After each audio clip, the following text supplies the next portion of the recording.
बकरा ईद से एक दिन पहले 10 साल का अली अपने बकरी बादशाह को नहला रहा था। बादशाह कोई आम बकरा नहीं था, मोहल्ले का सुपरस्टार था। उसके गले में रेड रिबन और आदत इतनी अजीब कि सिर्फ कोल्ड ड्रिंक की बोतल देखकर भागता था। अली उसे प्यार से कहता, बादशाह, कल तुम्हारी लास्ट सेल्फी होगी। अचानक अली की अम्मी चिल्लाई, अली, गोश्त रखने वाले बैग्स ले आओ। अली सिर्फ 2 मिनट के लिए अंदर गया।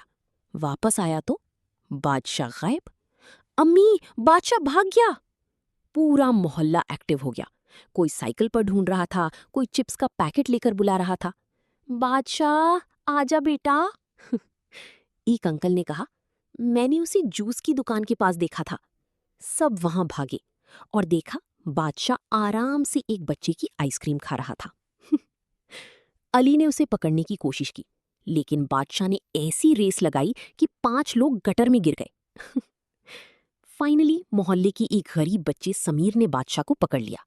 अली खुश हो गया और बोला, थैंक यू, तुम जो कहो रिवॉर्ड दूंगा। समीर हल्की सी मुस्कुराहट के साथ बोला, रिवॉर्ड नहीं चाहिए, बस ईद के गोश्त में हमारा हिस्सा भी दे देना। अली चुप हो गया। उसने पहली बार महसूस किया, बकरा सिर्फ खुशी का नाम नहीं, बांटने का भी नाम है, राइट?